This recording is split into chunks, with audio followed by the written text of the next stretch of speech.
আসসালামু আলাইকুম। আলহামদুলিল্লাহ ভালো আছি। সবাইকে দেখে ভালো লাগছে। বন্ধু আমি যাক, দেখতে হ্যাঁ। পাচ্ছি না কিন্তু। আর একটা মোবাইল দেখতে হবে আমার মতো। আরেকটা রাখতে হবে, আমিও আরেকটা দেখি ভাইয়ের মতো। কারণ কি নেটওয়ার্কের জন্য সমস্যা। সব বন্ধু জায়গায় তোমাকে দেখতে এই পাচ্ছি না, ফেসবুকে এই সমস্যাটা কথা শোনা হচ্ছে। যাচ্ছে। এই যে দেখো আমি আর একটা মোবাইল, আমার মার মোবাইল, সবাইকে দেখা যাচ্ছে। তবে একটু দূরে রাখতে হবে, নাহলে আওয়াজ হবে। হ্যাঁ, হ্যাঁ। আচ্ছা, তো ভাইয়া, তুমি কিছু হ্যাঁ, আলোচনা করো শুনি বন্ধু। আমরা আজকে যে টপিকসটা নির্ধারণ করছিলাম, আজকাল আসলে এই টপিকসটা নিয়ে আসলে যদিও এই নর্মাল একটা টপিকস, কারণ তবে এই টপিকসটা নিয়ে আমার মনে হয় নর্মাল হলেও মাঝে মাঝে আমাদের কথা নরমাল না, বলা উচিত। মানে এই বিষয়গুলো আমরা নরমাল। সকলেই জানি, মানে নর্মাল ওই দিক থেকে বলতেছি যে এটা মানে সবাই জানে যে না, মা বাবাদের প্রতি আমাদের তাদের অবদান আছে, কিন্তু আমরা শুধু জানি বাট এটা মানি না আসলে, বা এটা ওইভাবে হাদিসুর, অনুভব করি হাদিসুর, না। জি ভাইয়া।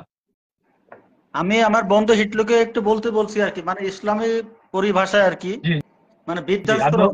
বৃদ্ধাশ্রমের অপকারিতা উপকারিতা আর কি, এই বিষয়ের উপর একটু ওকে, আলোচনা ওকে। করতে বলছি আর কি। নবী করিম সাল্লাল্লাহু আলাইহি ওয়াসাল্লাম বলছেন 3 শ্রেণীর ব্যক্তির সাথে, শোনা যাচ্ছে? হ্যাঁ জি, জি শোনা ভাইয়া। যাচ্ছে। জি, 3 ভাইয়া। শ্রেণীর ব্যক্তির সাথে আল্লাহ দেখাও করবে না, আল্লাহ তাকে পরিশুদ্ধ করবে না, এবং সে জান্নাতের ঘ্রাণও পাবে না। তার মধ্যে অন্যতম আছে পিতামাতার অবাধ্য সন্তান। অবাধ্য হলে পিতামাতার হক যে পালন করে নাই, জীবিত অবস্থায় এবং মৃত অবস্থায়। পিতামাতা মারা গেলেও হক আছে, আবার জীবিত থাকলেও হক আছে। ছেলে মেয়ের উপায় নাই বাঁচার। তার জন্য আল্লাহ রসুলকে আল্লাহ পাক জানাই দিচ্ছেন যে পিতামাতার অবাধ্য সন্তান যদি হয়, তাহলে আল্লাহ তার সাথে দেখাও করবে না, কথাও বলবে না, তাকে পরিশুদ্ধ করবে না, এবং তার জন্য হয়েছে জাহান্নাম। তাহলে ওই যে যারা পিতামাতাকে বৃদ্ধাশ্রমে রাখে, দূরে রাখে, হ্যাঁ, সঙ্গত কারণে কাছে রাখে না, তারা কিন্তু আল্লাহর গজবে পরিণত হবে। তাদের বাঁচার কোনো রাস্তা নাই। এই জন্য আল্লাহ রসুল বলছেন যে পিতামাতার দিকে মহব্বতের সহিত তাকাইলে একটা ফরজ হবে, সব নফল না। আপনি ফরজ হজ আদায় হবে না, কিন্তু ফরজ হজ এর যে সব, আপনি যে কষ্ট করে টাকা দিয়ে পয়সা দিয়ে, আবার টাকায় ভেজাল থাকলে, যদি খাদ্য খারাপ হয়, টাকায় ভেজাল আমার কবুল না হইতে পারে, কিন্তু পিতা মাতার দিকে যদি মহব্বতের সহিত, ভালোবাসার সহিত, এখলাসের সহিত যদি একবার তাকায়, আমার নবী গ্যারান্টি দিতেছে আল্লাহ পাক একবার তাকানোর বিনিময়ে একটা ফরজ হজের সওয়াব দান করে। পরবর্তীতে নবীকে বললেন, ইয়া রাসূলুল্লাহ, যে বারবার তাকাই। আমার নবী বললেন, তুমি যতবার তাকাবা ততবারই সওয়াব পাবা। সুবহানাল্লাহ। তাহলে এই নিয়ামত থেকে বঞ্চিত হয়ে যাচ্ছে এই পিতা মাতার খেদমত না করার কারণে, পিতা মাতার খোঁজ খবর না নেওয়ার কারণে। অথচ এখন সমাজে কিন্তু এই পিতা মাতার খেদমতটা নাই। তুলে রাখতে পারলেই বাসে। ছেলেরা চিন্তা করে বোনের কাছে থাও, ওই বোন চিন্তা করে ওই বোনের কাছে থাও, পরে এক পর্যায়ে বৃদ্ধাশ্রমে দিয়ে আসে, রাগিয়ে গুসায় বকি।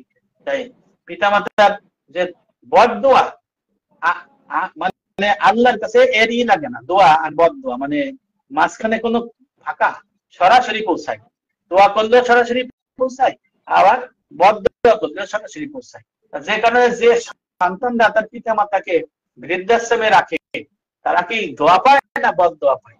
এখন বলতে পারেন যে তারা তো অনেক ভালো আছে, সচিব, বড় বড় অফিসার, পিতা মাতা তো বৃদ্ধাশ্রমে, প্রবাসনে সুখে আছে। শোনেন, বিসমিল্লাহির রহমানির রহিম, রহমান রহিমের তাফসীর আছে। রহমান হচ্ছে আল্লাহ পাক দুনিয়ায় মুসলমান অমুসলমান, পাপী আবার পুণ্যবান উভয়ের জন্য ওই দুনিয়াকে আল্লাহ পাক মানে তার জন্য দুনিয়াকে অনেক কল্যাণময় করে দিছে। যে কারণে এখানে অমুসলমান, মুসলমান, পাপী, পুণ্যবান সবাই ভালো থাকে। এরা শুধু মরার আগ পর্যন্ত ভালো থাকবে। আর রহিম হলো মৃত্যুর সময় থেকে একটা অনন্তকাল আল্লাহ পাক তার জন্য দয়ার সাগর হবে। কোন অমুসলমান, কোন পাপীর জন্য দয়ার সাগর হবে না, যদি ঈমান না থাকে। এই বিষয়টা খেয়াল করতে হবে। কিন্তু পিতামাতা হচ্ছে আমাদের জান্নাতে যাওয়ার একটা পথ। যে নবী ইসলাম যখন রমজান মাসে খুতবা দিতেছিল, আপনারা পাবেন, দেখবেন, যখন খুতবার মাঝখানে আমিন আমিন আমিন বলবেন, 3 বার বলবেন, তখন বললেন হুজুর কেন আপনি আমিন আমিন বললেন? তখন বললেন জিব্রাইল আমাকে জানাইয়া আমার কাছে আবার প্রত্যায়ন করে নিল আমিন বলাইয়া। কি বললো? যে রমজান মাস পাইলো কিন্তু রমজান মাস পাই তার জিন্দেগির গুনাহ মাফ করাইতে পারলো না, সে ধ্বংস হয়ে যাক, দোজখী হয়ে যাক। নবীকে বললেন ইয়া রাসূলুল্লাহ আমিন বলেন। নবী বললেন আমিন, ফেরেশতা বললেন আমিন, সুবহান নাউজুবিল্লাহ বলেন। এরপরে বলছে ইয়া রাসূলুল্লাহ যে আপনার নাম শুনলো কিন্তু আপনার নামে দুরূদ পড়লো না, সাল্লাল্লাহু আলাইহি সাল্লাম পড়লো না, সে ধ্বংস হোক, সে দোজখে যাবে, আমিন বলেন। তখন সে আমিন বললো, ফেরেশতা আমিন বললো। এটা আল্লাহর কাছে অনুমোদন হয়ে গেল। পরে বললেন ইয়া রাসূলুল্লাহ পিতা মাতা থাকতে যে তার গুনাহ মাফ করাইতে পারলো না, পিতা মাতার খেদমত করতে পারলো না, সে ধ্বংস হয়ে যাক, সে দোজখী হয়ে যাক। আল্লাহ রাসূল বললেন, ফেরেশতা বললেন ইয়া রাসূলুল্লাহ আমিন বলেন। আমার নবী বললেন আমিন, ফেরেশতা বললেন আমিন। আল্লাহ এটাকে সত্যায়ন করে নিয়ে গেলেন। তার মানে কি বোঝা গেল? পিতা মাতাকে অবজ্ঞা করা যাবে? কিন্তু আমাদের এলাকায় কি হয়, 3 সন্তান থাকলে ভাগ করে, ওই সন্তান বলে ওর ঘরে এক বেলা খাবে, ওর ঘরে একবেলা খাবে, নাউজুবিল্লাহ। এই সন্তানদের জন্য গজব, এই সন্তানের জন্য আল্লাহর গজব। ভাগ করার কোনো সুযোগ নাই। আপনি খেদমত করতে থাকেন, আপনি তাদের অভাব পূরণ করতে থাকেন এবিলিটি অনুযায়ী। আর এক ভাই করলো ভালো, আলহামদুলিল্লাহ ভালো, আর এক বোন করলো ভালো, সে সবাই মালিক হলো। এই ভাইজান হিটলু ভাইজান, আমি একটু কথা বলি, ভুলে যাব। মৃত মা বাবার প্রতি কি কর্তব্য, কি পালন করা যায়, সেটা একটু বলে দেন।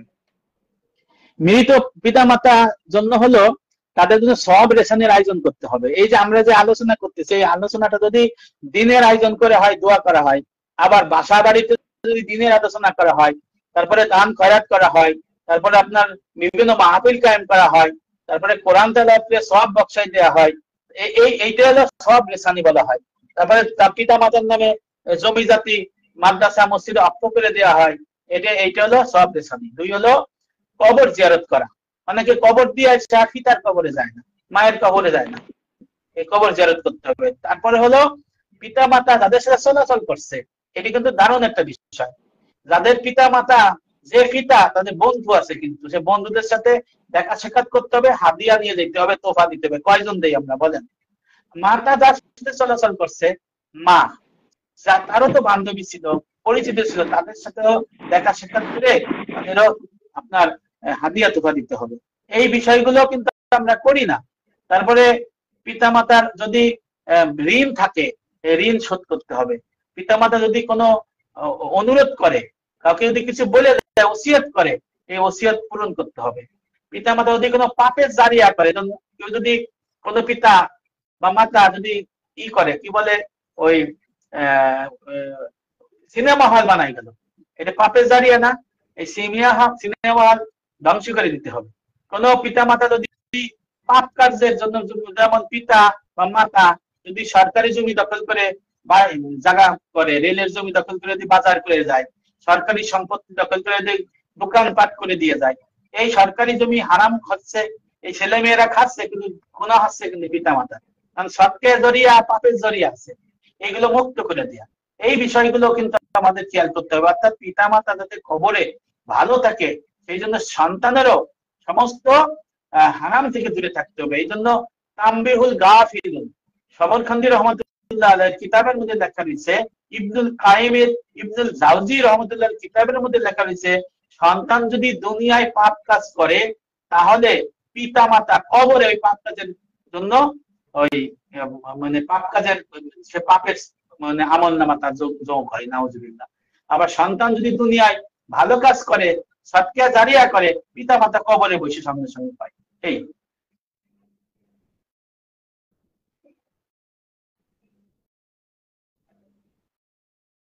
হ্যালো, হ্যাঁ শোনা যাচ্ছে। এই জন্য এই এই বিষয়গুলো আমাদের খেয়াল করতে হবে। পিতা মাতার দোয়া অনেক বিশাল একটা বিষয়। মুসা আলাইহিস সালামের জমানায় দেখেন, একটা ঘটনা বলি, আপনারা শুনেন। মুসা আলাইহিস সালামের সময় আল্লাহর কাছে মুসা আলাইহিস সালাম জানতে চলে, হে আমার রব, আমার সাথে ময়দানে আসলে জান্নাতে কে থাকবে? শোনা যাচ্ছে? হ্যাঁ শোনা যাচ্ছে। তখন আল্লাহ জানাই দিলেন যে, হে মুসা, তোমার সাথে আমার এক উম্মতের এক কসাই গোস্ত বানাই, এই কসাই তোমার সাথে সঙ্গী হবে। মুসা ইসলাম বললেন, সন্তান চাইলেন, আল্লাহ জানাই দিলেন অমুক জায়গায় আছে। তা মুসা আলাইহিস সালাম সেই সন্ধান করে সেই লোকের কাছে গেলেন, তারপর তার কাজগুলো দেখলেন। সে দেখলো মুসা আলাইহিস সালাম তাকে জিজ্ঞেস করলো যে তুমি কি এমন কাজ করো, ভালো কাজ করো। তখন সে বললো আমি ফরজ ওয়াজিব গুলি পালন করি। আর মুসা আলাইহিস সালাম জিজ্ঞেস করলো আচ্ছা এটা না, আরো বিশেষ কি আমল করো? মুসা আলাইহিস সালাম জানতে চাচ্ছে যে আমার সাথে এই কসাইয়ের হাসর এবং জান্নাতে কেন থাকবো, কি আমল করে, বিশেষ কোনো আমল আছে? তখন বললো আমি বিশেষ কোনো আমল করি না, কিন্তু আমার একটা মা আছে, আমার মা অসুস্থ, আমার মাকে আমি খেদমত করি, আমার মাকে আমি খাবার খাওয়াই আসি। আর এই যে গোস্ত দেখেন এখান থেকে অল্প অল্প ভালো ভালো গোস্ত রেখে দেয়, ভিতরে খালি রাখে, রাখে এটা নিয়ে রান্না করে নিয়ে মানে মুখে তুলে খাওয়ায়। তখন এটা বলছে, তখন ওই লোকটা সাথে মুসা আলাইহিস সালাম বলল আমি তোমার মেহমান হবে। তখন মেহমান হলো, সে জানে না যে মুসা আলাইহিস সালাম আল্লাহর নবী। তখন সে মায়ের খেদমত করলো, যায় মাকে উঠাইলো, রান্না বান্না করে খাওয়াইলো। তারপরে দোয়া করলো কি, তার মা খাওয়া দাওয়ার পরে ছেলের নিয়ে আল্লাহর কাছে দোয়া করছে, হে আমার আল্লাহ, জমানার নবী মুসা আলাইহিস সালামের সাথে আমার সাওয়ার আমাদের খেদমত করে, তার জন্য জান্নাত হয়ে যায়। সুবহানাল্লাহ। মুসা আলাইহিস সালাম হাত উঠলেন। আরে এই মায়ের দোয়া, এই যে মায়ের দোয়ার জন্য মা বলতেছিল যে আমি যেন মানে আমার ছেলে যেন আমারে খেদমত করে, এর বিনিময়ে যেন আমাকে আল্লাহ পাক মুসা আলাইহিস সালামের সাথে যেন হাসর নসর করে। এই যে মায়ের দোয়াটা এমন কঠিন একটা বিষয়, এই মায়ের দোয়া কি এমনি পাওয়া যাবে? এখন কি হয় জানেন, সারা জীবন খবর নেয় না, খোঁজ নেয় না, মরার সময় সাওয়াল নিয়ে আত্মীয় জন পায়ের কাছে পড়ে। আমার নিজস্ব দেখা কয় যে তুমি মাফ করে দাও, মাফ করে দাও। তা মা আবার বাপ আবার মুখ ফিরেই লয়, তখন গ্রামবাসী ধরে মাফ করে দাও, মাফ করে দাও। চাপা চাপিতে একটা দিলাম মাফ করে। আচ্ছা বলেন এই মাফ কি হয়? যে জিনিসটা হকের বিষয়, যে জিনিসটার পাওনার বিষয়, অধিকারের বিষয়, সেটা কি জবানিতে হবে? জবানিতে হয় না, তার সেটা নিশ্চিত করতে হবে তার সমস্ত কিছু দিয়ে। এই জন্য দেখেন এক লোক লিখছিল যে আমার মা অসুস্থ, মাসে 40,000 টাকা খরচ হয়। তখন মনে করতাম মা যদি না থাকে 40,000 টাকা আমার জমা থাকবে, কিন্তু সেই লোকটা আবার 6 মাস পরে দেখলো আমার মা ঠিকই মরে গেল, 40,000 টাকা চাই না, আমার জমা হয় না, কারণ এই টাকা তো আল্লাহ দিচ্ছে মার জন্য। এই হলো আপনার বিষয়টা। তো মার দোয়া, বাপের দোয়া, অনেক বিষয় এগুলো অনেকে জানে না। তো আলকামা রাদিয়াল্লাহু আনহু ঘটনা আছে, দেখেন নবীর সাহাবা, উনি যখন মৃত্যু সজ্জায় সজ্জিত, তখন জান বেরোইতেছে না, খারাপ হইতেছে, তখন সাহাবারা দৌড়ে আসতেছে, ইয়া রাসূলুল্লাহ আলকামা আপনার সাহাবা ইন্তেকাল করতেছে, কিন্তু তার তো জান বেরোইতেছে না, কষ্ট হইতেছে। আমার নবী বললেন আলকামার বাড়িতে কে থাকে?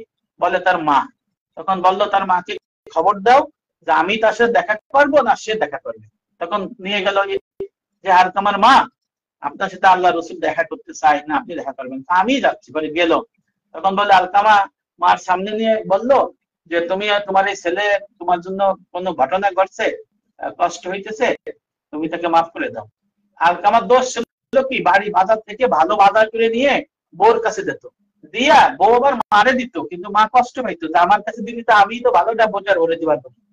বাজার থেকে আলকামা 2টো শাড়ি আনতো, আইনে আমার তার বউর কাছে দিত, দিয়ে তার বউর কাছে দিলে বউ আবার ভালোটাই মারে দিত। আমার আব্বা নদী মাস্টার সব শাড়ি কিনে এনে আমার দাদির কাছে দিত, আমি চোখে দেখছি।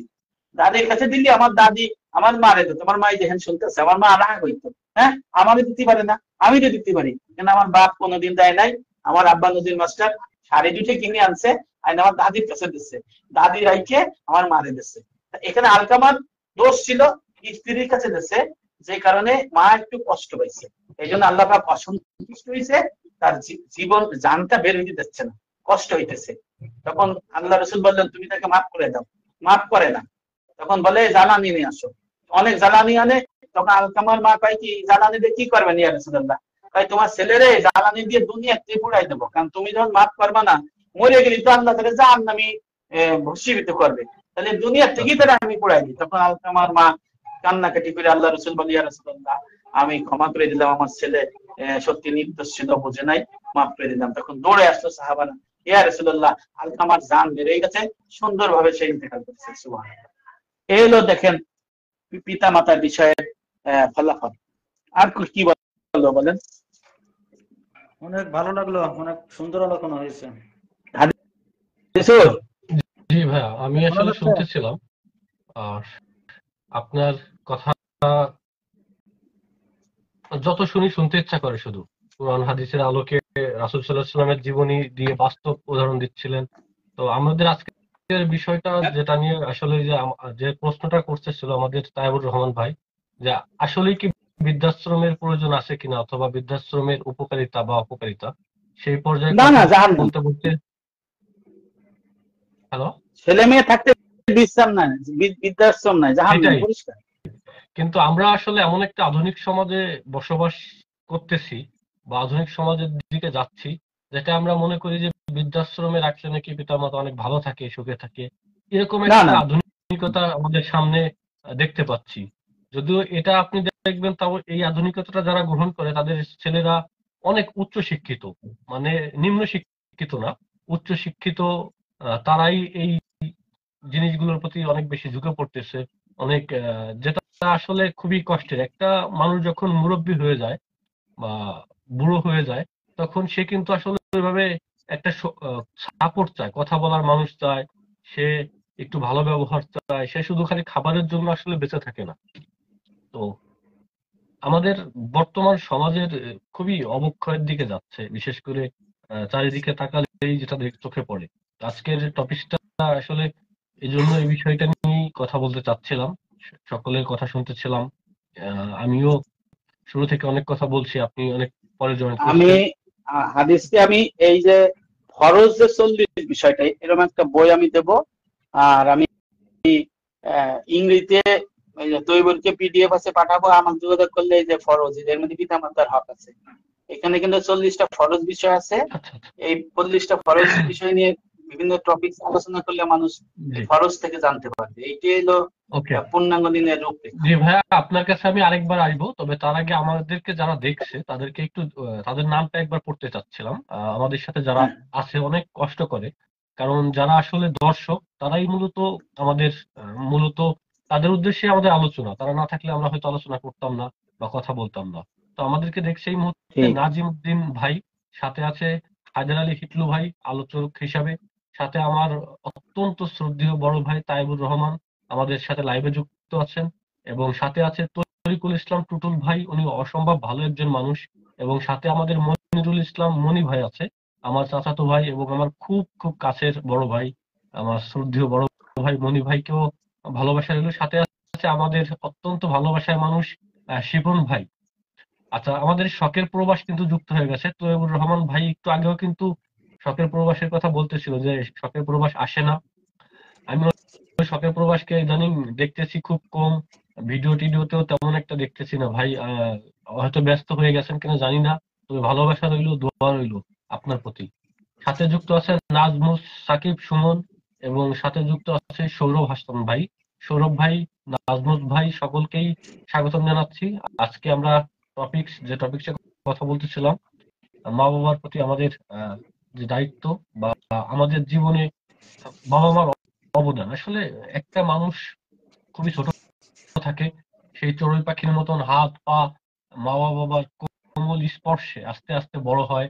একটা সময় কথা বলতে শেখে, একটা সময় স্বয়ংসম্পূর্ণ হয়, কিন্তু দেখা যায় মা বাবাটাই বেশি হয়ে যায়। তো সেই যারা আছেন এখানে, আমি বিশ্বাস করি প্রত্যেকেই সচেতন, প্রত্যেকের জায়গা থেকে। তারপরও আজকের প্রোগ্রামের মূল উদ্দেশ্য আরো একবার যাতে আমরা এই জিনিসটা উপলব্ধি করতে পারি যে আমাদের জীবনে আমাদের মা বাবার যে অবদান, সেটা খুবই গুরুত্বপূর্ণ। তারা ছাড়া হয়তো আমরা আজকের এই পজিশনে বা আজকের এই অবস্থানে আসতে পারতাম না। যাই হোক, আমরা হিটলু ভাইয়ের সাথে একটু কথা বলতে চাচ্ছি। ভাই, আপনার তো বাবা বেঁচে নেই আমি জানি, আপনার বাবা কাশিয়ানী উপজেলার অত্যন্ত শ্রদ্ধেয় এবং সুনাম এবং খুব গুণী একজন মানুষ ছিল, যারা সকলেই চেনে এক নামে। তো আপনার বাবার সাথে আপনার কোনো স্মৃতি আছে? হ্যাঁ হ্যাঁ, থাকবে না কেন, বাবার ছাত্র ছিলাম না, থ্রির থেকে। একটা মধুর স্মৃতি আমার শুনতে চাচ্ছি, সবচেয়ে যেটা আপনার হলো খুব মনে বাবার পড়ে। সাথে কেটলি নিয়া জি। দুধ আনতে যেতাম। দুধ আনতে যেতাম, আর ছাত্ররা আব্বার পিছে থাকতো। আগে আচ্ছা আচ্ছা। বাড়াইতো না। দেখে আমি দেখি অনেক জমা হয়ে গেছে। তারপর আব্বা হাত দিয়ে এরকম দিত, তখন সামনে চলে যেত সবাই। এটা তো এইবারও দেখছে, সবাই দেখছে। আচ্ছা আচ্ছা এরকম বিষয়টা আছে। আর একটা হলো আমার আব্বা মানে সকালে খাবার খেয়ে যেত, পায়ে হেঁটে যেত কাশিয়ানি 5-6 কিলো, আবার বাসায় এসে বাড়িতে এসে রাত 8টায় খাবার খেত। মাশাআল্লাহ। এটা দেখছি। আর স্কুলে আমাকে বেঞ্চের পর দাঁড়া করে রাখছে, আচ্ছা আচ্ছা পড়া পানি নিয়ে দেখে মারছে, আমার ছোট ভাইকেও মারছে। আব্বা তো খুব শিক্ষক হিসেবে রাগী ছিল, তার কাছে কোনো স্বজন প্রীতি ছিল বলে আমার জানা ছিল না। ওকে। ওই আরেকজন যে আপনার কাছে, মানুষ জি আপনার কাছে আমরা আবারও আসছি, আমরা একটু তাইবুল ভাইয়ের কাছে সেম প্রশ্ন। আরেকটা হাদিস, এটা না বললেই নয়, আরেকটা না বলে। আমার আব্বা তাহাজ্জুদে তো আমাদের সময় 3টের দিকে উঠতো, মা আসে, তা আমরা ঘুমাই থাকতাম, ওই কান্নার আওয়াজে আমাদের ঘুম ভাঙতো। ওই যে আব্বা দীর্ঘ সময় ধরে আমার জীবদ্দশায় যত বছর আমি আব্বার সাথে ছিলাম মৃত্যু পর্যন্ত, তত বছর আমার আব্বা কিন্তু মোনাজাত করতো আধা ঘন্টা 1 ঘন্টা ধরে, আর কান্না করতো। এই বিষয়টা আমার বিশেষ হৃদয়ে নাড়া দেয়। আচ্ছা, বুঝতে পারছি। সেম প্রশ্নটা যদি তাইবুল ভাইকে করতে চাচ্ছিলাম, আপনার ভাই বাবা কি বেঁচে আছে? আমার আব্বা 2004 সালে মারা গিয়েছে আর কি, মৃত্যুবরণ করেছে। আল্লাহ ব্যস্ত নসিব করুন। আব্বার প্রথম স্কুল জীবন ছিল মহানাগ সরকারি প্রাথমিক বিদ্যালয়, উত্তরপাড়া। আমি যে সময় ছোট, আব্বার সাথে হাঁটতে হাঁটতে আব্বার স্কুলে যেতাম। আব্বা মহানাগ যে প্রথম পূর্বপাড়া, ওই যে আব্দুল হক আছে, উনাদের বাড়িতে প্রাইভেট পড়াতো আর কি। 15-20 জন ছাত্র নিয়ে প্রাইভেট পড়াতো, প্রাইভেট পড়ায় তারপরে স্কুলে আসতো আর কি। খুব সকালে যেত, আমি আব্বার সাথে যেতাম। ওই জায়গাতে আব্বাকে নাস্তা দিত, আমিও সেগুলো খাইতাম। মানে এটা হলো বর্ষা, মানে শুকনোর টাইমে আর কি। বর্ষার দিনে আমাদের তালের ডুঙ্গা ছিল আর কি, তাল গাছ দিয়ে যে ডুঙ্গাটা করে, এই তালের ডুঙ্গায় আব্বা যেত, আমি আব্বার সাথে যেতাম আর কি। আব্বা ডুঙ্গা বেয়ে বেয়ে মহানাগ যেত, মহানাগ যে এইভাবে প্রাইভেট পড়ায় স্কুল করে আবার মাদ্রাসাতে আসতো। কি স্মৃতি! এইভাবে দীর্ঘ বছর গিয়েছে। এর পরবর্তী টাইমে বাগদাবাদ প্রাথমিক স্কুলে বদলি হয়ে আসছে। বাগদাবাদ থেকে আমাদের বাড়ি সেনকে রাজীব বলেছিল আর কি, এরকম অনেক ছাত্র আমাদের বাড়িতে প্রাইভেট পড়তো। তো তখন তো আমি কলেজে পড়ি আর কি, বড় হয়েছি। শেষ সময় এসে আব্বা, উনি তো আবার ইমামতি করতেন আর কি। আমাদের মাদ্রা যে বাড়ির পাশে যে মসজিদ আছে, ওই মসজিদে ইমামতিও করতেন, প্লাস মাস্টারি করতেন। শেষ সময় আমরা প্রতি বছর ঈদের 2টা নামাজ সাহাবের মাদ্রাসায় পড়তাম, এতিমখানায় আর কি। এতিমখানায় আব্বার মৃত্যুর আগেও আর কি, আব্বা তো সম্ভবত 4-5 মাস ঘরে পড়ে থেকে মারা গেছে আর কি। কিন্তু এর পরবর্তী আগের ঈদেও মানে আব্বাকে ওই যে ভ্যানে করে কোলে করে ধরে নিয়ে ঈদগায় যেতে হয়েছে আর কি। ঈদগাহ ছাড়া উনি যত সময় বুঝতে পারছে আর কি, ঈদগাহ ছাড়া কখনো নামাজ পড়ে নাই। আচ্ছা, ওই জায়গা মসজিদে যে আব্বা বসতে পারতো না, তারপরও ওই সাথবার সামনের ওই কাতারের সামনে বসতো, আমরা ভাইরা পাশে বসে থাকতাম আর কি। এরকম মানে অনেক স্মৃতি আছে আর কি, যেটা তো আসলে মানে বলার মতো না আর কি। বহুত বহুত স্মৃতি আছে এরকম বাবা মায়ের আর কি। মার স্মৃতি, আমার মা তো 8 ভাই বোনের, তো আমরা 8 ভাই বোন ছিলাম। আমি যে সময় বুঝতে পারি আর কি, মা মুড়ি ভাজতো আর কি। ওই মুড়ির বালু দেখতাম আমি আগুনে দিয়ে, ওই বালু আমি দেখতাম।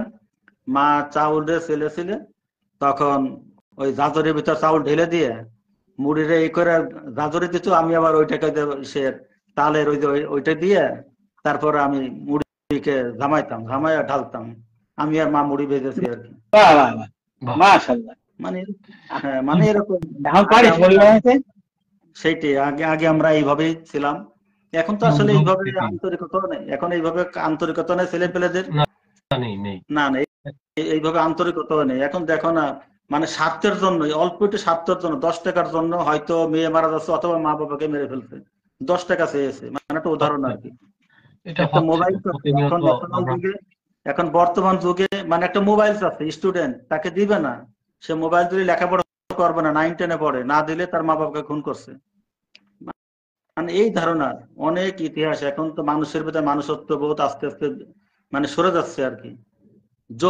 জমি জমা, এই জমি জমা কারণে, মানে অল্প স্বার্থের কারণে মা বাবাকে খুন করছে। মানে আন্তরিকতা আস্তে আস্তে উঠে যাচ্ছে। এখন অদূর ভবিষ্যতে কি হবে, এখন আমরা তাকাই আছি মানে এই এলেম আলেমের দিকে আর কি। যদি তাদের মাধ্যমে আমরা একটু হিদায়ত হতে পারি, বুঝতে পারি, জানতে পারি, যদি মা বাবার সেবা করতে পারি, এছাড়া আসলে আমাদের আর কোনো পথ নেই আর কি। এইটুকু আর কি। আচ্ছা, অনেক অনেক ধন্যবাদ ভাই। আপনার সেই মধুর স্মৃতিগুলো শুনতেছিলাম যে তালের ডোঙ্গা, এটা আমারও আসলে ওঠার সৌভাগ্য হয়েছে। আমিও ছোটবেলায় এটা নিয়ে অনেক ইতিহাস বা স্মৃতি আছে। তো আমি আচ্ছা, আমরা ভাইয়ের কাছে যাইতে যাচ্ছি আরেকটু। ভাইয়ার গতকাল যেটা লাইভেই বুঝতে পারছিলাম যে ভাইয়ের সাথে মনে আমি একটু বলছি এটা হাদিসুর, জি জি আমি তো গতকাল মানে 10টা 20 পর্যন্ত ঘুমাই ছিলাম, এরপরে ঘুমাই পড়ছি আর কি। তোমার লাইফে যুক্ত হতে পারি নাই। তোমার কালকে ভালো একটা টপিক হয়েছে, মানে তোমার 10 লক্ষ ফলোয়ার হয়েছে। জি জি এটা আসলে এটা আমাদের কাশেনী পেজের জন্য, আমাদের জন্য খুব গৌরবের বিষয় আর কি। তা আমরা যারা এর সাথে সংযুক্ত হয়েছে বা এই ফলোয়ার হয়েছে, আমি সবাইকে অভিনন্দন জানাচ্ছি। আমি সেই 10 লক্ষর মাধ্যমে আর কি সবাইকে স্বাগতম জানাবো। এই 10 লক্ষ হতে যতটুকু সময় লেগেছে আর কি, সবার কাছে বিনীত অনুরোধ থাকবে, আমি সহ আর কি, আমরা আশা করব পরবর্তী 20 লক্ষ যাতে এর অল্প সময় হয় আর কি। সবার সহযোগিতা আমি কামনা করছি আর কি। সবাইকে স্বাগতম জানাচ্ছি এই পেজের থেকে। পরবর্তী 20 লক্ষ যাতে আমরা দ্রুত সময়ের মাধ্যমে করতে পারি, এই পেজকে আমরা যাতে বিশ্বে ছড়াই দিতে পারি, এটাই সবার কাছে আমার আবেদন নিবেদন থাকবে আর কি। ধন্যবাদ ভাইয়া। আচ্ছা, আমি আমাদের হিটলু ভাইয়ের সাথে কথা বলে আজকের জন্য আসলে আমি একটু বিদায় নেবো, আমার একটু ঝামেলা হচ্ছে। বাচ্চারা একটু হাদিসুর, ঝামেলা করছে।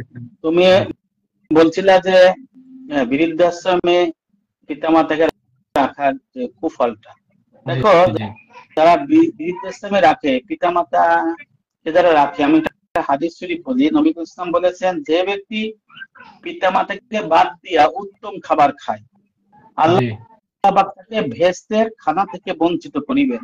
আর যে ব্যক্তি পিতামাতাকে নিকৃষ্ট পোশাক পরাবে আর নিজে উত্তম পোশাক পরবে, পিতামাতাকে ভালো খাবার দেবে না, নিজে ভালো খাবার খাবে, আল্লাহ পাক তাকে জান্নাতের পোশাক থেকে বঞ্চিত করবেন। নাউজুবিল্লাহ। কত ভয়াবহ না? আর একটা কথা বললো যে পিতামাতার বিষয়ে, অনেকে পিতামাতাকে প্রহার করে, আছে না কিছু পাগলাটে। নবী ইসলাম বলছে যদি কেউ তার, হ্যাঁ শোনা যায়, পিতামাতাকে যদি কেউ গালাগালি করে, প্রহার করে, ধাক্কা দিয়ে ফেলায় দেয়, আছে না এরকম? আল্লাহ রাসূল বলেছেন যে কিয়ামতের দিন তার হাত, এই হাত গর্দানের উপরে এরকম উঠাইয়া শিকল দিয়ে বাঁধে দেবে, পিঠ মোড়া করে বাঁধবে এইভাবে। তারপরে এইটা যখন নবী বললেন, সাহাবারা বললেন ইয়া রাসূলুল্লাহ, যদি সে পিতা মাতাকে প্রহার করে তবে কি হইবে? তখন আল্লাহ রাসূল বললেন, পুল সিরাত, 30,000 বছরের রাস্তা, 10,000 বছর নিচে যাবে, 10,000 বছর সোজা, 10,000 বছর উপর দিক যাবে। এটা মানে ব্রিজের মতো। ব্রিজটা আমাদের বাংলাদেশের পৃথিবীর ব্রিজ হলো আগে নিচের থেকে উপরে উঠে নিচে নামে, আর এটা তো উল্টা। এই পুল সিরাতে যখন উঠবে তখন তার হাত আল্লাহ পাক ফেরেশতার মাধ্যমে কাইটে দেবে, আর তখন সে পুল সিরাতের নিচে জাহান্নামে পড়ে যাবে।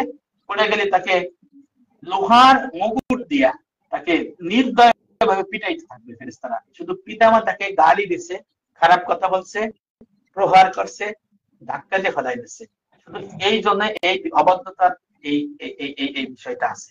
এটা অনেকে তো জানে না, না জানলে এটা কিভাবে হবে? এর কারণ আছে, এর কারণটা জানা দরকার আমাদের অবশ্যই। এর কারণ কি? এর কারণ আছে, পিতামাতারও কিছু ব্যাপার আছে। পিতামাতা তাদের দিনই এলেমে মুড করে রাখছে। পিতামাতা যদি এই যে এলেম গুলো ওদের শেখায় যে তোমরা পিতামাতার খেদমত, স্ত্রীর খেদমত, দেখো স্ত্রীর খেদমতটা একদিন নিয়ে আসছো, স্ত্রীকে আল্লাহ পাক এমন মর্যাদা দিছে, তার জন্য তোমার বাড়ি রাখতে হবে, তার জন্য আলাদা ঘর দিতে হবে, তার জন্য খাবার আদায় 5 ওয়াক্ত রাখতে হবে, তার বাজার দিতে হবে, সে কিছু করবে না। এর আল্লাহর বিধান। আমরা কি করি? স্ত্রীকে আবার গোলাম বানাই ফেলাই। স্বামী স্ত্রীর মধ্যে দ্বন্দ্ব দিতে হয়, স্বামী স্ত্রী আর শাশুড়ির সাথে দ্বন্দ্ব হয়, স্বামী পিতা সেই সন্তানের দায়িত্ব স্ত্রীকেও বোঝায় এক জায়গায় রাখবে, মাকেও রাখবে, বাবাকেও রাখবে, যাতে কেন ঝামেলা না হয়, মিলাই রাখতে হবে। কারণ স্ত্রীকেও হক না দিলে সে দুটোকে যাবে, আল্লাহ বাদী হবে, আর পিতা মাতাকে না দিলেও কিন্তু অবস্থা খারাপ হবে। যে কারণে স্ত্রীরও বিষয় আছে, স্ত্রীকে আলাদা খরচ দিতে হবে, টাকা দিতে হবে, রান্না করে দিতে হবে, রান্না করে খাওয়াইতে হবে, তার কিছু করতে পারে না। সে যদি আমাদের মা বাপকে যদি খেদমত না করে, এটা তার কোনো যায় আসে না, গুণা নাই, এই সন্তানের করতে হবে। স্ত্রী শাশুড়ি যে হবে, পিতার বউ, সে যদি কিছু করে তাহলে তার জন্য সৎকা হবে, সওয়াব পাবে, জিনিসটা বুঝতে হবে। তার জন্য বাধ্য করে তুমি রান্না করাইতে পারবে না, শাশুড়ির খেদমত করে না দেখে তাদের মারতে পারবা না, কিছু করতে বুঝাইতে হবে, বুঝাইলে সে বুঝবে, বুঝলে সে এটা করবে। আবার দেখো যে যদি ময়দানে হাসরে কি হবে, এই যে আমি এতদিন এত সময় তো ছেলের পক্ষে বললাম, ময়দানে হাসর যখন কায়েম হবে তখন এক ঘোষণাকারী ঘোষণা দেবে, ঘোষণা দিয়ে বলবে, এইটা হলো মুসনাদে আহমদ, এই হাদিসটা গ্রন্থের মধ্যে আছে যে আব্দুল্লাহ ইবনে মাসউদ বর্ণনা করছেন, এক ঘোষণাকারী ঘোষণা দেবে। আমি হাদিসটা কিন্তু আলোচনায় বলি, কে আসো তোমরা, তোমাদের হক পাওনা আমানত বুঝে নিয়ে যাও। সার্বভৌমত্বের স্ত্রী যাবে, তারপরে ছেলে মেয়ে যাবে পিতা মাতার বিরুদ্ধে, বড় ভাইয়ের বিরুদ্ধে ছোট ভাই বোন যাবে, অধীনস্থদের বিরুদ্ধে যাবে, তার কর্তার বিরুদ্ধে যাবে অধীনস্থরা। তাই বললো হে আমার হবে আমার স্বামী, আবার সন্তানরা বলে আমার পিতা মাতা আমাদের হক আমানত দেয় নাই, ওই যে একটু বলে জমি জাতি, এই জন্য আল্লাহ বিচার করবে। বিচার করে কি হবে, আমলনামা থাকবে না, জাহান্নামে নিক্ষেপ করবে। সন্তানকে হক না দেওয়ার কারণে পিতা মাতাও জাহান্নামে যাবে, বুঝে আসতে হবে। আর একটা হলো এইটা ভয়াবহ, কিয়ামতের ময়দানে আল্লাহর কাছে সন্তানরা বিচার দেবে, আমার রব, এই আমার পিতা মাতা আমাকে দ্বীনি ইলমে মূর্খ করে রাখছে, বিচার করে। তখন কিন্তু এই দ্বীনি ইলমে মূর্খ করে রাখার জন্য তাফসিরে রুহুল মাআনি, তাফসিরে মারুফুল কুরআন, তাফসিরে মাযহারির মধ্যে লেখা আছে সূরা তাহরিমের 6 নম্বর আয়াতে বিসমিল্লাহির রহমানির রহিম, ইয়া আইয়ুহাল্লাযীনা আমানু কু আনফুসাকুম ওয়া আহলিকুম নারা। এই আয়াতের ব্যাখ্যায় লেখা আছে যে ময়দানে হাসরে জাহান্নামের মধ্যে পিতামাতাকে সবচেয়ে বেশি আযাব দেওয়া হবে যে পিতামাতা তার সন্তান সন্ততিকে দ্বীন ইলমে মূর্খ করে আছে। এখানে কিন্তু জিনিসটা উভয়ের প্রতি কিন্তু জড়িত আছে, পিতামাতারও হক আছে, সন্তানেরও হক আছে। এই আমার পিতামাতার উচিত হলো সন্তানদের একটা সৎ সুপরিবেশে সুনাগরিক হিসেবে তুলে ধরা। এখন অনেক পিতামাতা কিন্তু এটা বুঝে না, করে না, এবং ইলম শিখায় না, জানে না। এই অনেক অজানা কথা না তৈবুর,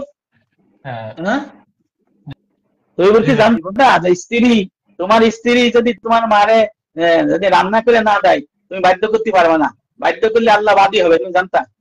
না না, এটা জানতাম না। তোমার স্ত্রীকে তোমার আলাদা ঘর দিতে হবে, মালিক বানা দিতে হবে, তুমি জানতা? না না। তোমার স্ত্রীকে খরচ করার জন্য আলাদা টাকা দিতে হবে, তুমি জানতা? না। আচ্ছা, মোহর না যদি কেউ পরিশোধ না করে জিনা ব্যভিচারের দায়ে সে অভিযুক্ত ময়দানে হাসরে হবে, নাউজুবিল্লাহ, জানতা? মোহরানা কিন্তু মাফ হয় না, মোহরানার টাকা দিয়ে দিতে হবে, টাকা দিয়ে দিতে হবে। না, যদি মাফ করে দেয় মাফ নাই। না না, মোহরানা মাফ হয় না, কোশমিন কালে মাফ হবে না, খবরদার, সাবধান। এই মোহরানা নিয়ে যেন হাদিসুর রহমান বিভিন্ন টপিকস নিয়ে আসছে, এই জন্য নিয়ে আসে, এটা কিন্তু ভয়াবহ অবস্থা। মোহরানা মাফ নাই, এর পরিশোধ করতে হবে।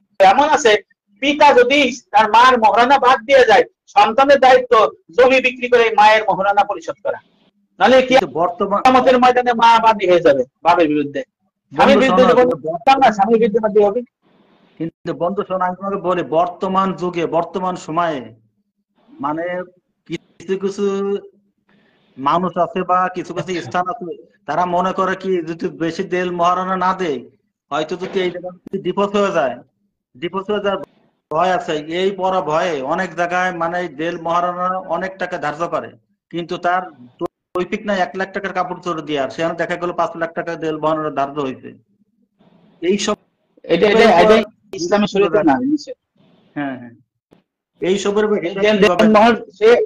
এটা দেন মোহর যেটুক উপযুক্ত সেটুক দিতে হবে, সেটুক সে পায়। আর যদি বেশি করে আমি ঘটনাটা বুঝি নাই ভাইজান, কি বলেন, বাপের মহারণা কি ছেলে পরিশোধ করতে পারবে? হ্যাঁ, যদি বাপের সম্পদ কেন করে না, বাপের ঋণ পরিশোধ করতে হবে না। আমি বলি নবী করিম সাল্লাল্লাহু আলাইহি ওয়াসাল্লামের কাছে এক সাহাবা আসেন, বলছে ইয়া রাসূলুল্লাহ আমার আব্বা হজ করে নাই, কি করব? আর একটা আছে, আমার আব্বা রোজা রাখে নাই, কি করব? তো আল্লাহ রাসূল বললেন, এটা আল্লাহর ঋণ, তুমি ঋণ পরিশোধ করবে না? হ্যাঁ। নিজে হজ করিয়া তারপরে তুমি তোমার বাপের হজ করে দাও, মার হজ করে দাও। এই যে ওসিয়তে আছে, পিতা মাতা ঋণ যদি থাকে পরিশোধ করতে হবে সন্তানের।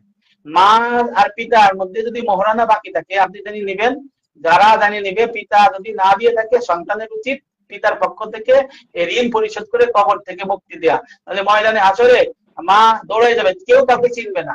তখন বলবে, ঘোষণাকারী বলবে, কি আছে, হক পাওনা বুঝে নিয়ে যাও। স্ত্রী প্রথম দৌড় দিয়ে বলবে, হে আমার রব, আমার স্বামী মোহরানা দেয় নাই, আমার পাওনা দেয় নাই, আমার জমি দুই আনা জমি পায়, এই জমিও দেয় নাই, এর বিচার করেন। তখন কি হবে? মোহরানা মাফ হয় না, মোহরানা কোশপিংকালে মাফ হবে না। তুমি এই যে আমাদের এই যে যারা 4 জন আছি, হাদিসের যদি মোহরানা বাকি থাকে কালকে দিয়ে দিতে হবে, এই তো দিতে হবে, মোহরানা বাদ হবে না। যদি মোহরানা বাকি রেখে মাসলা হলো, মোহরানা বাকি যদি কেউ মারা যায়, সন্তানের জিনাবা বিচারের সন্তান হবে, এই সন্তান কিন্তু বিপদে পড়ে যাবে। কিন্তু এই সন্তান পরে আল্লাহর কাছে দাবি করবে যে আমার রব, আমার মার মোহরানা দেয় না, আমরা তো অবৈধ হয়ে গেলাম। কারণ এখানে তো মাসলার মধ্যে আছে যে যদি মোহরানা পরিশোধ না করে সে তো ব্যভিচারের দায়ে অভিযুক্ত হয়ে যাবে। তখন কি হবে? মোহরানা মাফ হয় না। এই জন্য মোহরানা ইসলাম একটা কোরআন শরীফের বিনিময়ে, তারপরে কিছু টাকার বিনিময়ে এই সব করছে। হ্যাঁ, খুব একটা সুন্দর একটা উত্থাপন করছেন যে বাবা যদি মারা যায় তাহলে সন্তান দিতে পারবে, এটা অনেকেরই জানা ছিল না, আমার তো জানিই না। আমি খুব একটা ভালো সুন্দর সলিউশন দিচ্ছেন, ধন্যবাদ। ঋণ পরিশোধ করতে পারে না। এই যে তৈরি জিজ্ঞেস করলো যে পিতা মাতার হক কি, জীবিত থাকতে 7টা, মরে গেলি 7টা। মরে গেলি 7টার মধ্যে একটা আছে পিতা মাতার ঋণ থাকলে ঋণ পরিশোধ করা। মার কাছে ঋণ আছে না, মার তো ওটা এমনি ঋণ নাই, এটা মা মাফ করে দিতে পারে, কিন্তু এটা মহারানা, এটা আল্লাহ মাফ করবে, এটা মহারানা পরিশোধ করতেই হবে। সেটা কোরআন শরীফ যদি কেনে, যে কোরআন শরীফ তাকে দিয়ে মহারানা শোধ করতে হবে, যদি টাকা দিতে হবে, জমি দিতে হবে। ঠিক আছে ভাইয়া, আমরা আজকে যারা ছিল দর্শকরা অনেকেই চলে যাচ্ছে, ভয় পাইছে,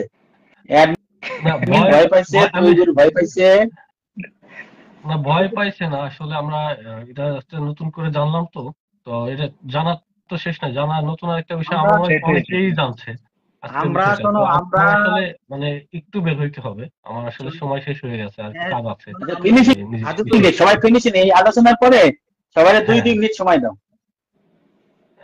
আচ্ছা, আমি তাইবুর ভাইকে প্রথমে তার কাছে যাই, তারপরে শিপন ভাই আপনাকে দিয়ে শেষ করে দেবো। জি তাইবুর ভাই। যারা লাইভে যুক্ত আছে আমি সবাইকে স্বাগতম জানাচ্ছি, যে প্রায় রাত 12টা বাজছে আর কি, এত কষ্ট করে লাইভে যুক্ত আছেন। আপনারা সবাই ভালো থাকবেন, সুস্থ থাকবেন। আগামী দিন লাইভে সবাইকে সুস্থ শরীরে যোগদান করার জন্য স্বাগতম জানাচ্ছি। আর পরিশেষে আমার বন্ধু হিটলুকে বলছি, আমাদের লাইভ যেদিন হবে তুমি ফ্রি থাকলে আমাদের অ্যাড হয়ে আমাদের এই ধারণার যে কোনো বিষয় নিয়ে আমাদের সামনে উপস্থাপন করবো, আমরা যাতে ইমান আমলের কিছু বুঝতে পারি বা জানতে পারি। এই বলে আমি আজকে লাইভ থেকে বিদায় নিচ্ছি আর কি। ওকে, ধন্যবাদ ভাইয়া আপনাকে, আমাদের তাইবুর ভাইকে ধন্যবাদ জানাচ্ছি। পরবর্তীতে আমি যাচ্ছি আমাদের শিপন ভাইয়ের কাছে। শিপন ভাই, আপনি যদি কিছু বলতে চান। আমি কথা বলবো, এই যে হিটলু ভাইজান যে কথাগুলো বলছে আসলে আমার জানা ছিল না, অনেকের জানা আছে কিনা জানি না, খুব গুরুত্বপূর্ণ বিষয়। আমার বাবা যেরকম মারা গেছে হঠাৎ করে, হয়তো আমার মার মোর বাকি আছে দেয় নাই, এটা জানলাম। আরেকটা কথা হলো, সব আমার এই কাশিয়ানী পেজের জন্য শুভকামনা, কাশিয়ানী পেজের সবার সাথে সবাই থাকবেন।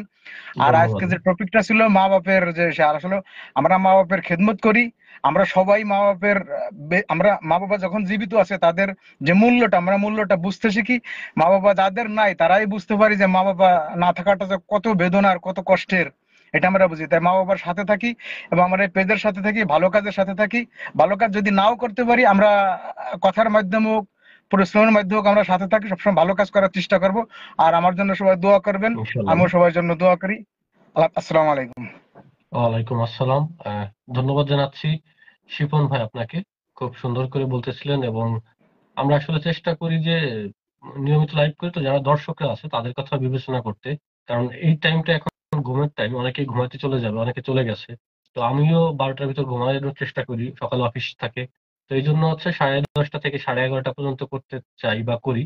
তারপরে 2, 4, 5 মিনিট বেশি হয়ে যায়, তবে আমি চেষ্টা করি যে যেহেতু নিয়মিত করব 1 ঘন্টার ভিতর শেষ করার, দর্শকদের কথা মাথায় রেখে। তো ভাইয়া শেষ মুহূর্তে যদি আপনি কিছু বলতেন, বলে বিদায় নিতেন, তারপর হ্যাঁ, আমরা বিদায় নেব। শেষ করি যে এখানে পিতামাতার বিষয় আসছে। আসলে পিতামাতা ছেলে মেয়েদের জন্য জান্নাতে যাওয়ার নিয়ামত, আবার জি পিতামাতা আবার ছেলে মেয়েদের জন্য জাহান্নামেরও কাহিনী। উভয়ের সাথে জড়িত। এই বিষয়টা জি খেয়াল করতে হবে। উভয়ের প্রতি দায়িত্ব কর্তব্য আছে। পিতামাতারও যেমন সন্তানের প্রতি দায়িত্ব কর্তব্য আছে, সেটা না করলে পিতামাতার জাহান্নাম হবে। আবার সন্তানেরও দায়িত্ব কর্তব্য আছে পিতামাতার প্রতি, সেটাও সন্তানের জাহান্নাম হবে, আল্লাহ দেখা দেবে না। এই ইলম হাসিল করা ফরজ আইন। আর সাথে সাথে অনেকে পিতামাতাকে যদি মান্য করতে যায়, স্ত্রীকে যদি ছোট করে, তাহলে কিন্তু সে আবার দুজকে যাবে, আল্লাহ নিজে বাদী হবে। যেমন পুরুষদের টাকা পয়সার দরকার আছে, এরকম মেয়েদেরও টাকার দরকার আছে, মারও দরকার আছে, স্ত্রীরও দরকার আছে। ছেলের মাকেও দিতে হবে, স্ত্রীকেও আলাদা দিতে হবে, যাতে সে আল্লাহর খরচ কাজে খরচ করতে পারে। নিজে খরচ করলে সব আছে, ছেলের কাছে নিয়ে ছেলে দিয়ে দেবে তা না, ছেলে মালিক বানাই দিয়ে দেবে পিতাকে, পিতা মাতাকে বা স্ত্রীকে, তারা সেইভাবে খরচ করবে। আর একটা যে মহারানার কথা বলতেছি, মাসলার মধ্যে আছে নিজ স্ত্রীর বিবির মহারানা টাকা, এটাই ফেরত দিতে হবে। এই টাকা থেকে কোনো কিছু আত্মসাৎ করা যাবে না। আত্মসাৎ করলে এই জবানতে জাহান্নাম ভোগ করতে হবে। আবার স্ত্রী বা মার যদি কোনো তহবিল থাকে, সেটা যদি তসরুপ করে সন্তান বা স্বামী, হ্যাঁ, তাহলে জামানতে তাকে জাহান্নাম ভোগ করতে হবে। এই বিষয়গুলো। আর একটা হলো যে সদকা জারিয়া পিতা মাতার জন্য করতে হবে। সদকা জারিয়া কি হলে সেটা হয় একটা। সর্বশেষ আমার অনুরোধ, সবাই যত আমল বন্দি করি, হারাম যদি থাকে কোনো আমলে কাজ হবে না। হারাম নাজায়েজ আসবাব থাকলে কোনো লাভ হবে না।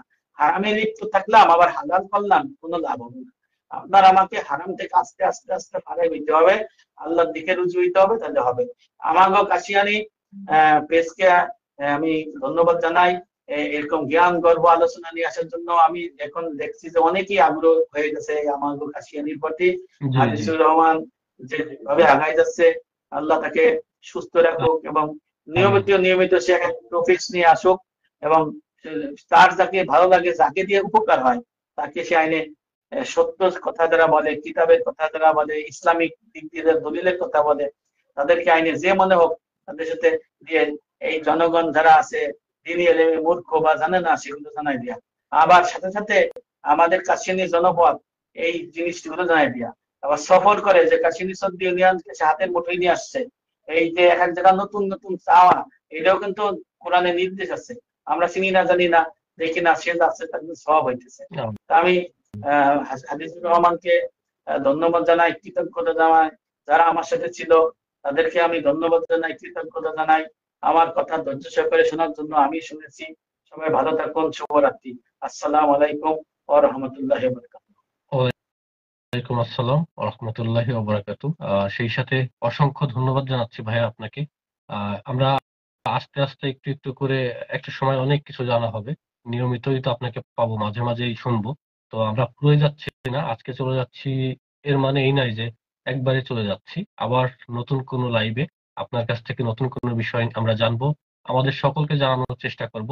ততক্ষণ অবধি আপনারা যারা আমাদের সাথে ছিলেন তারা ভালো থাকবেন, এবং প্রতিনিয়ত যারা আমাকে কাশিয়ানীকে আপনাদের একটা লাইক কমেন্টের মাধ্যমে আমাদেরকে সমর্থন জুগিয়ে যাচ্ছেন, তাদের প্রতি আরো একবার কৃতজ্ঞতা প্রকাশ করছি। এখন পর্যন্ত যতটুকু এসেছি বা যতটুকু কথা বলতে পারি বা কথা কিছু করার চেষ্টা করছি, এটার জন্য আমি আপনাদের সকলের প্রতি কৃতজ্ঞতা প্রকাশ করছি, কারণ আপনারা সমর্থন করছেন, সেই জন্য কিছু করার চেষ্টা করছি। তো সকলের তার পিতামাতার সাথে ভালো সম্পর্ক থাকুক, এবং যে আলোচনাগুলো আজ শুনলাম অনেক গুরুত্বপূর্ণ কথা বলছে ভাইয়া, বলছে সাথে যারা ছিল সকলেই, তো এইগুলো আমরা মানার চেষ্টা করি। আবার নতুন কোনো বিষয় নিয়ে নতুন কোনো একদিন নতুন লাইভে আপনাদের সাথে যুক্ত হব। আমাকে কাশিয়ানির, আমি হাদিসুর রহমান। ততক্ষণ অবধি সকলে ভালো থাকবেন, সুস্থ থাকবেন। আল্লাহ হাফেজ ভাইয়া, আল্লাহ হাফেজ। আসসালামু আলাইকুম। ওয়ালাইকুম আসসালাম।